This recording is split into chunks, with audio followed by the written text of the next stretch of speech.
On the 23rd of March 2020, I was diagnosed with cancer. On the same day, 23rd of March 2020, the whole country got put into lockdown.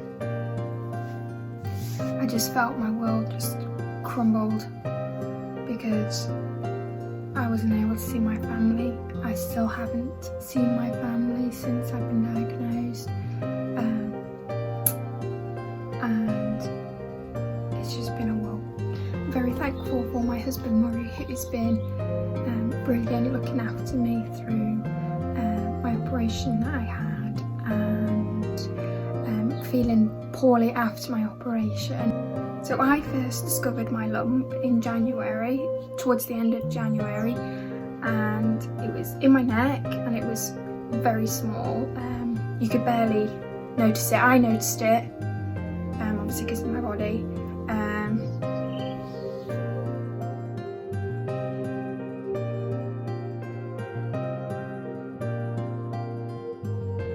So I sent that picture to my mum and my sister being a paramedic, so she has some medical background, and she suggested to go check it out with the doctors.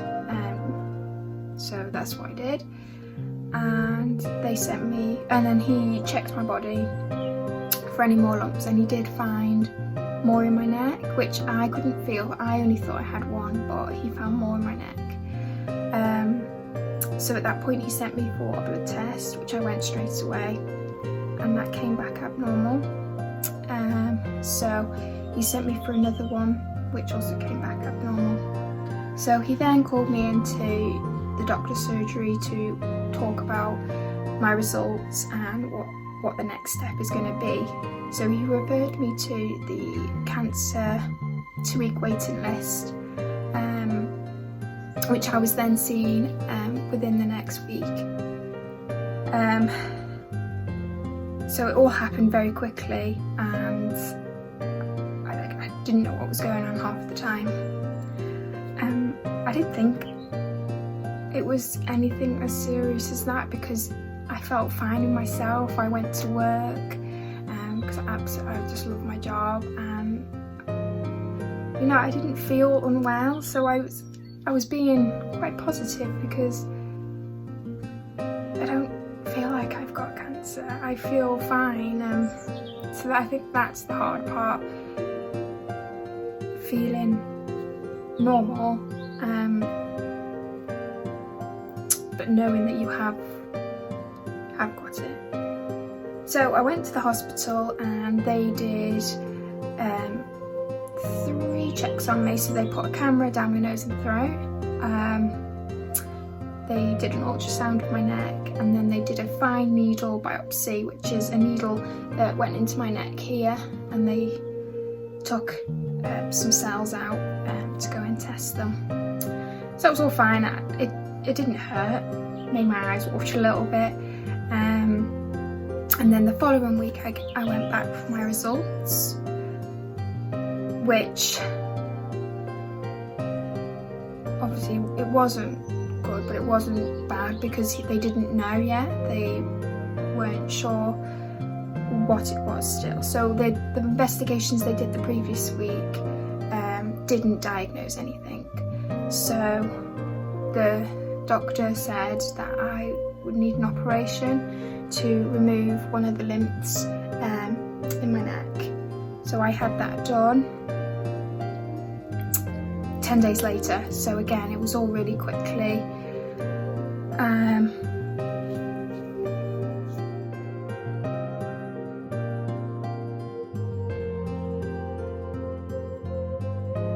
It was that appointment when he said about me going for my operation to get one removed, that I could have lymphoma. And I think I just stared at him because I didn't know what to do. And I was with my sister, and I think we both were just a bit taken aback, didn't know how to react, because he hadn't told me I had it, and he didn't say I didn't have it. So we were kind of like, yeah, we didn't know. But just that thought of having anything like that just, I don't know, freaks you out a little bit. So on the 19th of March I went in for my operation, and things obviously with the coronavirus were kicking off, so Murray, my husband, wasn't able to go with me. I had to go on my own, which was quite daunting because I'd never been for anything like this. Like, this is my first operation. So the operation went well. They took it out, and it didn't affect any of my nerves, because where they took it out could have affected where my arm movement, but that was all fine. However, I became quite ill after my operation.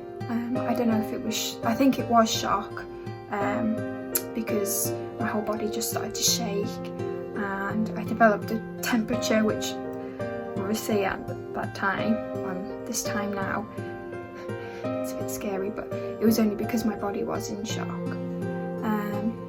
So they had to put drugs through my cannula and then put me on a drip as well. So I had to stay overnight. And then for about a week after my operation, I felt really poorly. I think it's because they put me on antibiotics, because it showed up I had an infection in my blood, which I kind of knew anyway, because that's why they were taking the lymph out my neck. So they put me on these antibiotics, which made me feel really horrible for a week. But I feel fine again now, and it does not feel real. And I think that's the scary part, that it doesn't feel real yet. So on the 23rd of March 2020,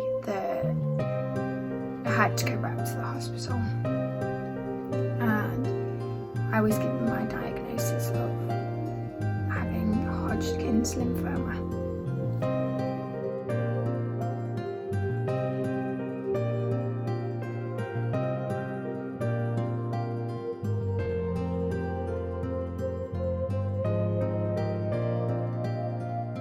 So since then, since my diagnosis, I've been to 3 different hospitals for lots of different tests, to find out what stage I'm at in the cancer. So I find out that on the 21st of April, and then the 23rd of April, I will start my chemotherapy. So the chemotherapy that I will have obviously affects my immune system, and I will probably become quite poorly, tired, and I will lose my hair, which I'm quite upset about. Also, the chemo that I have will affect my fertility, which means I won't be able to have children naturally, which has affected me and Murray in a massive way, because that's all I've ever wanted, is to be a mom. It doesn't mean to say that I'm not going to be a mom, but just, to experience it that way is what I've always pictured. So that's been hard to deal with, but we're getting through it. So one of the hospitals that I've been going to is Liverpool's Women Hospital, and they specialise in things like this. So I have to have injections every night to grow my eggs, and then I'll have to have another operation before I start chemotherapy to take my eggs out, and then they can be frozen. So when all of this horribleness is over, and when me and Murray are ready, fingers crossed we'll be able to have a baby. Okay, so the reason for this vlog is because I want to share my journey, because it's an unexpected journey because I'd never thought I'd be in this situation. I'd never thought that I'd have cancer. Like, that is just crazy to me, and it really doesn't seem real because I feel fine. And I want to show you the positives and the negatives, and I want to be able to look back myself when all this is over and just think that I managed to get through it. And I wasn't alone. I had my husband, and I had my family and my friends, even though that they can't be here. I still have their support, and it's a way of me showing to my family who can't be here right now what I have to go through. So that's my journey so far. I just want to say a massive thank you to the doctors, the nurses, and all the NHS for making this diagnosis very quickly and doing something about it, even in this crisis of the COVID-19. So thank you so much. I really, really appreciate it.